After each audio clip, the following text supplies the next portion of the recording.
مومنو، تم کو جائز نہیں کہ زبردستی عورتوں کے وارث بن جاؤ، اور دیکھنا اس نیت سے کہ جو کچھ تم نے ان کو دیا ہے اس میں سے کچھ لے لو، انہیں گھروں میں مت روک رکھنا۔ ہاں اگر وہ کھلے طور پر بدکاری کی مرتکب ہوں تو اور بات ہے، اور ان کے ساتھ اچھی طرح سے رہو سہو۔ پھر اگر وہ تم کو ناپسند ہوں تو عجب نہیں کہ تم کسی چیز کو ناپسند کرو اور اللہ اس میں بہت سی بھلائی پیدا کر دے۔ اور اگر تم ایک عورت کو چھوڑ کر دوسری عورت کرنی چاہو اور پہلی عورت کو ڈھیر سا مال دے چکے ہو تو اس میں سے کچھ مت لینا، بھلا تم بہتان لگا کر اور کھلا گناہ کر کے اپنا مال اس سے واپس لو گے؟ اور تم دیا ہوا مال کیوں کر واپس لے سکتے ہو جبکہ تم ایک دوسرے کے ساتھ صحبت کر چکے ہو اور وہ تم سے پختہ عہد بھی لے چکی ہیں؟ اور جن عورتوں سے تمہارے باپ دادا نے نکاح کیا ہو ان سے نکاح نہ کرنا مگر جاہلیت میں جو ہو چکا سو ہو چکا۔ یہ نہایت بے حیائی اور اللہ کی ناخوشی کی بات تھی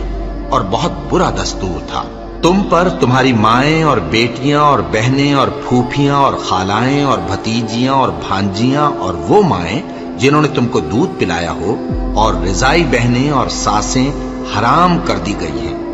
اور جن عورتوں سے تم خلوت کر چکے ہو ان کی لڑکیاں جنہیں تم پرورش کرتے ہو وہ بھی تم پر حرام ہیں۔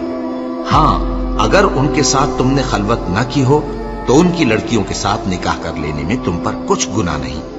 اور تمہارے صلبی بیٹوں کی عورتیں بھی اور دو بہنوں کا اکٹھا کرنا بھی حرام ہے، مگر جو ہو چکا سو ہو چکا۔ بے شک اللہ بخشنے والا ہے، بڑا مہربان ہے۔ اور شوہر والی عورتیں بھی تم پر حرام ہیں مگر وہ جو قید ہو کر باندیوں کے طور پر تمہارے قبضے میں آ جائیں۔ یہ حکم اللہ نے تم کو لکھ دیا ہے، اور ان محرمات کے سوا دوسری عورتیں تم کو حلال ہیں،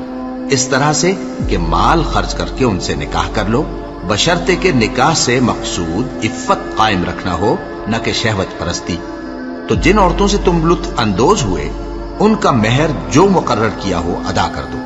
اور اگر مقرر کرنے کے بعد آپس کی رضامندی سے مہر میں کمی بیشی کر لو تو تم پر کچھ گناہ نہیں۔ بے شک اللہ سب کچھ جاننے والا ہے، حکمت والا ہے۔ اور جو شخص تم میں سے مومن آزاد عورتوں سے نکاح کرنے کا مقدور نہ رکھے تو مومن باندیوں ہی سے جو تمہارے قبضے میں آ گئی ہوں نکاح کر لے، اور اللہ تمہارے ایمان کو اچھی طرح جانتا ہے۔ تم آپس میں ایک دوسرے کے ہم جنس ہو، پھر ان لونڈیوں کے ساتھ ان کے مالکوں سے اجازت حاصل کر کے نکاح کر لو، اور دستور کے مطابق ان کا مہر بھی ادا کر دو، بشرطے کہ وہ پاک دامن ہو، نہ ایسی کہ کھلم کھلا بدکاری کریں اور نہ در پردہ دوستی کرنا چاہیں۔ پھر اگر وہ نکاح میں آ کر بدکاری کا ارتکاب کر بیٹھیں تو جو سزا آزاد عورتوں کے لیے ہے اس کی آدھی ان کو دی جائے۔ یہ باندھی کے ساتھ نکاح کرنے کی اجازت اس شخص کو ہے جسے گناہ کر بیٹھنے کا اندیشہ ہو، اور یہ بات کہ صبر کرو تمہارے لیے بہتر ہے، اور اللہ بخشنے والا ہے، مہربان ہے۔